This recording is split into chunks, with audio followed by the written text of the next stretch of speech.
Hello friends.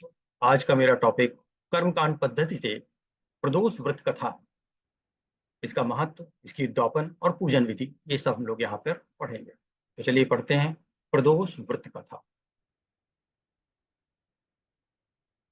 प्रदोष व्रत क्या है?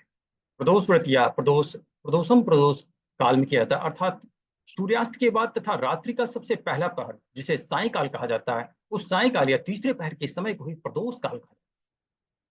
इस व्रत की को कोई भी स्त्री जो अपनी मनोकामना पूर्ण करना चाहती है, भगवान शिव की आराधना कर सकती है।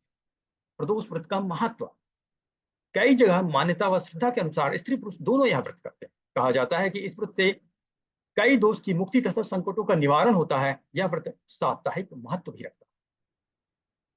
जैसे कि अगर रविवार को यह प्रदोष पड़ रहा है तो रविवार भानु प्रदोष, जीवन में सुख शांति लंबी आयु के लिए किया जाता है। सोमवार को सोम प्रदोष के रूप में किया जाता है, इच्छा के अनुसार फल प्राप्ति तथा सकारात्मकता के लिए।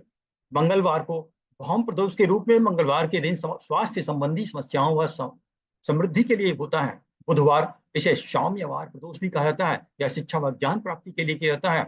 बृहस्पतिवार अर्थात गुरुवार प्रदोष से जाना जाता है, यह पितरों से आशीर्वाद तथा शत्रु व खतरों के विनाश के लिए किया जाता है। शुक्रवार को भृगुवारा प्रदोष कहते हैं, वह धन संपदा व सौभाग्य जीवन में सफलता के लिए किया जाता है। शनिवार, इसको शनि प्रदोष, नौकरी में पदोन्नति की प्राप्ति के लिए किया जाता है।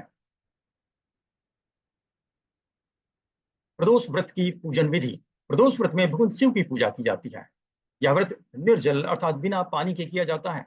त्रयोदशी के दिन पूरे दिन व्रत करके प्रदोष काल में स्नान आदि कर साफ सफेद रंग के वस्त्र पहनकर पूर्व दिशा में मुख कर भगवान की पूजा की जाती है। सबसे पहले दीपक जलाकर उनका पूजन करें। सर्वपूज्य भगवान गणेश का पूजन करें। तदुपरांत शिव जी की प्रतिमा को जल दूध पंचामृत से स्नान आदि कराएं। बिल्वपत्र पुष्प पूजा सामग्री से पूजन कर भोग लगाएं। कथा कर आरती करें। प्रदोष व्रत की कथा तथा फल, प्राचीन काल में एक गरीब पुजारी हुआ करता था। उस पुजारी की मृत्यु के बाद उसकी विधवा पत्नी अपने पुत्र को लेकर भरण पोषण के लिए भीख मांगते हुए शाम तक घर वापस आती थी। एक दिन उसकी मुलाकात विदर्भ देश के राजकुमार से हुई, जो कि अपने पिता की मृत्यु के बाद दर दर भटकने लगे था। उसकी हालत पुजारी की पत्नी से देखी नहीं गई। वह उस राजकुमार को अपने साथ अपने घर ले आई और पुत्र जैसा रखने लगी। एक दिन पुजारी की पत्नी अपने साथ दोनों पुत्रों को शांडिल्य ऋषि के आश्रम ले गई। वहां उसने ऋषि से शिव जी के प्रदोष व्रत की कथा व विधि सुनी। घर जाकर अब वह प्रदोष व्रत करने लगी। दोनों बालक वन में घूम रहे थे। उसमें से पुजारी का बेटा तो घर लौट आया, परंतु राजकुमार वन में ही रह गया। उस राजकुमार ने गंधर्व कन्याओं को क्रीड़ा करते हुए देखा, उनसे बात करने लगा। उस कन्या का नाम अंशुमति था। उस दिन वह राजकुमार घर भी देरी से लौटा। दूसरे दिन फिर से राजकुमार उसी जगह पहुंचा जहां अंशुमति अपने माता पिता से बात कर रही थी। तभी अंशुमति के माता पिता ने उस राजकुमार को पहचान लिया तथा उससे कहा कि आप तो विदर्भ नगर के राजकुमार हो ना, आपका नाम धर्मगुप्त है। अंशुमति के माता पिता को वह राजकुमार पसंद आया और उन्होंने कहा कि शिव की कृपा से हम अपनी पुत्री का विवाह आपसे करना चाहते हैं। क्या आप इस विवाह के लिए तैयार हैं? राजकुमार ने अपनी स्वीकृति दी और उन दोनों का विवाह संपन्न हुआ। बाद में राजकुमार ने गंधर्व की विशाल सेना के साथ विदर्भ पर हमला किया और घमासान युद्ध कर विजय प्राप्त की तथा पत्नी के साथ राज्य करने लगा। वहां उस महल में वह उस पुजारी की पत्नी और पुत्र को आदर के साथ ले जाकर रखने लगा।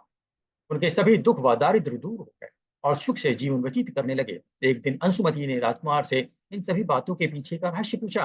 तब राजकुमार ने अंशुमति को अपने जीवन की पूरी बात और प्रदोष व्रत का महत्व और प्रदोष व्रत से प्राप्त फल से अवगत कराया। उसी दिन से समाज में प्रदोष व्रत की प्रतिष्ठा व महत्व बढ़ गया तथा मान्यता अनुसार लोग करने लगे हैं। प्रदोष व्रत उद्यापन की पूजा विधि, त्रयोदशी के दिन स्नान आदि करके साफ व कोरे अर्थात सफेद वस्त्र पहने, रंगीन वस्त्र से भगवान की चौकी को सजाएं। उस चौकी पर प्रथम पूज्य भगवान गणेश जी की प्रतिमा रख शिव पार्वती की प्रतिमा रखें और विधि विधान से पूजा करें। पूजा में नैवेद्य लगाकर हवन भी करें। प्रदोष व्रत के हवन में पुराणों के अनुसार दिए मंत्र ओम उमाय सहित शिवाय नमः का कम से कम 108 बार अधिक से अधिक अपनी श्रद्धा अनुसार करें। ओम शिवाय नमः। तदुपरांत पूरे भक्ति भाव से आरती करें। पुरोहित को भोजन कराकर दान दें। अंत में पूरे परिवार के साथ भगवान शिव और पुरोहित का आशीर्वाद लेकर साथ ग्रहण करें। और इस तरह से ये प्रदोष व्रत की कहानी समाप्त होती है। धन्यवाद।